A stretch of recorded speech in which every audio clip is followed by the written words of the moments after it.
This channel does not promote any violent, harmful, or illegal activities. All content provided by this channel is meant for an educational purpose only.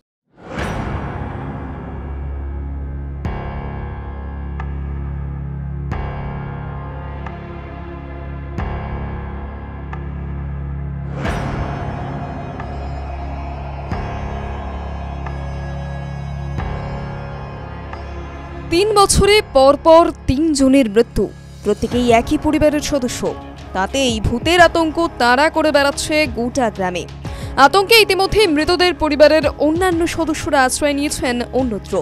আতঙ্কে কাঁটা প্রতিবেশীরাও। বাচ্চাটা মারা যাওয়ার পর থেকে ভয়ের একটা আতঙ্ক সৃষ্টি হলো। ওদের বাড়িতে সব ছেড়ে চলে যায়, তারপরে মানুষ তো অন্য বাড়ির লোক তো ভয় খাবেই। এখানে ৩ জন মারা গেছে।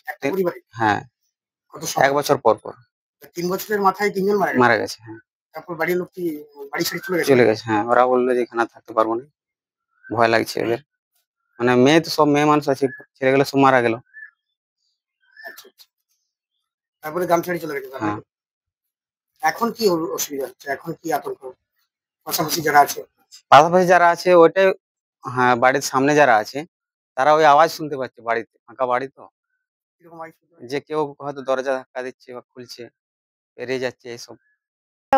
ওর কাকা মরেছে, ওর বাবা মরেছে, ওর ছেলে মরেছে।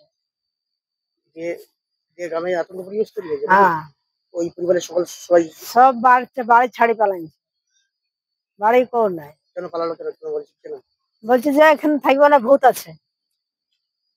ভূত ভূত ভূত কোনো দেখতেও পাচ্ছি না, আর ভূত দেখছে না। ওরাই বলছে ভূত আছে।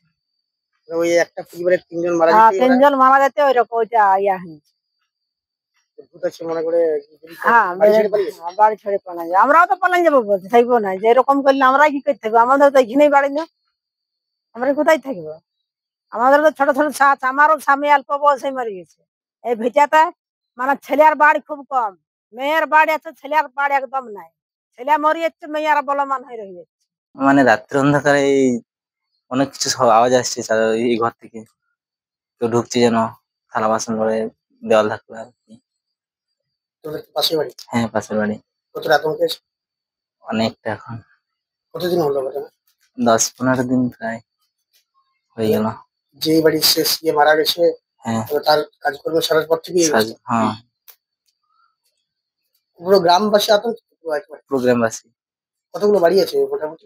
৬০-৭০টা হবে। এভাবে আতঙ্কে থাকছেন, কতটা নিজেদেরকে আগামী দিনে এই গ্রামে থাকার ব্যাপারে কি চিন্তা ভাবনা করছেন, বা আগামী দিনে কি চিন্তা ভাবনা নিচ্ছেন? আমরা নিচ্ছি অন্যদিকে, কোনো দিকে ঘর বাড়ি করবো, এখান থেকে মানে চলে ভাবছি। আতঙ্কের জন্য? হ্যাঁ, আতঙ্কের জন্য। তবে মানুষকে বোঝাতে ইতিমধ্যেই আসরে নেমেছে স্থানীয় পুলিশ প্রশাসন থেকে বিজ্ঞান মঞ্চের সদস্যরা, কিন্তু তারপরেও পিছু ছাড়ছে না ভূতের ভয়। আমাদের টিম গেছিল গ্রামে। ঘটনা হচ্ছে আনডায়াগনিস্ট জ্বরে একটি বাউরি সম্প্রদায়ের 18 বছরের তরুণের মৃত্যু, এবং খুব কম দিনের জ্বরে এই রকম একটা কাঁচা বয়সের ছেলে, দুঃখজনক ঘটনা, সে প্রাণ হারিয়েছে। এখন যেহেতু স্পেসিফিক ডাক্তারের কাগজে কিছু চিকিৎসার যখন গেছিল, তখন চিকিৎসকরা কিছু লেখেনি বলে ওরা দাবি করছে, তাই ওদের মধ্যে কারুর মধ্যে এরকম একটা ধারণা হয়েছে এবং ধারণা তৈরি করে দেওয়ার চেষ্টা হচ্ছে এটা কোনো ভৌতিক জ্বর।